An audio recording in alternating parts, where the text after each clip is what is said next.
जय माता दी दोस्तों, कैसे हैं आप सब।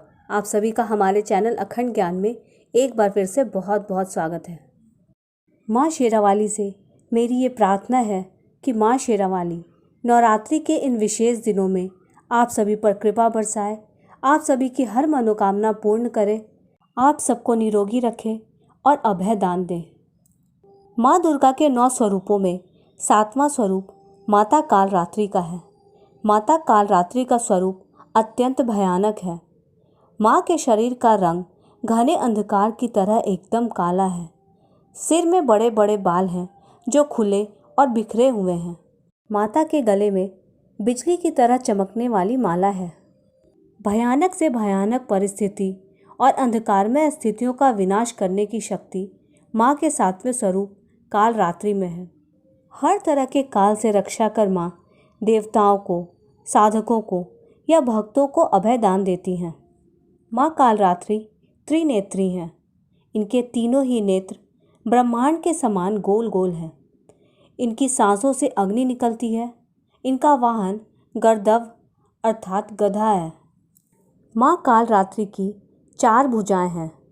माँ के दाहिनी ओर का पहला ऊपर उठा हाथ वर मुद्रा में है, जिससे माता अपने भक्तों को वर देती हैं। माँ के दाहिनी तरफ का दूसरा हाथ जो नीचे है वो अभय मुद्रा में है, जिससे माता अपने भक्तों को निडर और निर्भय रहने का वरदान देती हैं। बाएं तरफ के ऊपर वाले हाथ में लोहे का कांटा और नीचे वाले हाथ में खड्ग है। माता कालरात्रि का रूप भले ही अत्यंत भयानक हो, फिर भी माता अपने भक्तों को सदैव शुभ फल ही देती हैं।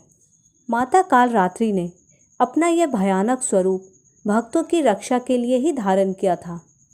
पौराणिक कथा के अनुसार एक बार बड़ा ही शक्तिशाली, अत्याचारी और दुष्ट राक्षस हुआ, जिसका नाम रक्तबीज था। इस राक्षस के अत्याचार से मानव के साथ साथ देवता भी परेशान हो उठे। रक्तबीज दानों को यह वरदान था कि जब भी उसके रक्त का एक भी बूंद धरती पर गिरेगा, तब वहाँ उसके जैसा हूबहू एक नया रक्तबीज दानव बन जाएगा। उस दानव के अत्याचार से तंग आकर सभी देवता भगवान शंकर के पास जा पहुँचे। भगवान शिव देवताओं की प्रार्थना सुनकर विचार करने लगे। वे जानते थे कि रक्तबीज दानव का अंत केवल माता पार्वती ही कर सकती हैं। इसलिए भगवान शंकर ने स्वयं माता पार्वती से अनुरोध किया। शिव जी का अनुरोध सुनकर माता पार्वती ने अपनी स्वयं की शक्तियों को जागृत किया, जिससे एक तेज उत्पन्न हुआ और उसी तेज ने माता कालरात्रि का रूप धारण किया। इसके बाद माता दुर्गा के इसी कालरात्रि स्वरूप ने रक्तबीज दानव का अंत किया। रक्तबीज के शरीर से निकलने वाली रक्त को धरती पर गिरने से पहले ही माता ने अपने मुख में भर लिया।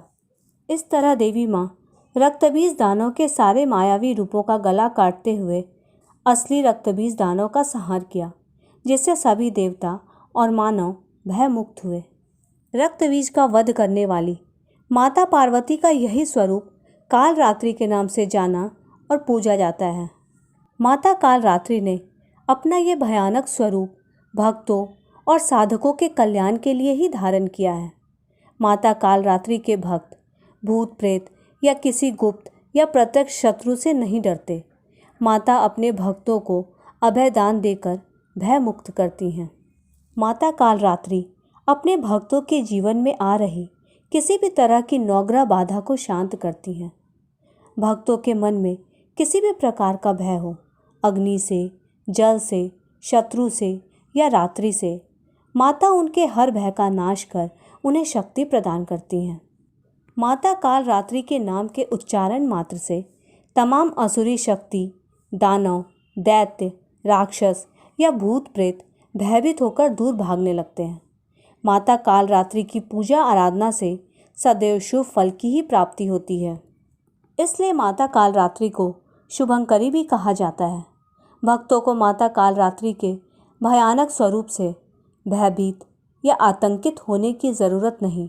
माता के स्वरूप के दर्शन मात्र से भक्तगण पुण्य के भागी हो जाते हैं। ऐसे दिव्य, शक्तिशाली, भक्तवत्सल, समस्त भयों का नाश कर जीवन को भयमुक्त कर समस्त सिद्धियां और शुभता प्रदान करने वाली देवी माता कालरात्रि को हम सभी भक्तों का शत शत बार प्रणाम। जय माता दी, जय माँ कालरात्रि। नवरात्रि में आप सब माता का जयकारा लगाएं और कमेंट सेक्शन में जाकर कम से कम एक बार जय माता दी जरूर लिखें। वीडियो पसंद आई है तो इसे लाइक कीजिए, दोस्तों के साथ शेयर कीजिए और अगर अब तक आपने मेरे चैनल अखंड ज्ञान को सब्सक्राइब नहीं किया है तो इसे सब्सक्राइब कीजिए। साथ ही बेल बटन को भी प्रेस कर दीजिए, जिससे आपको मेरे नए आने वाले वीडियो के अपडेट्स और नोटिफिकेशंस आसानी से मिल सकेंगे। एक बात और दोस्तों, ये सब्सक्रिप्शन बिल्कुल फ्री है। Thanks for watching.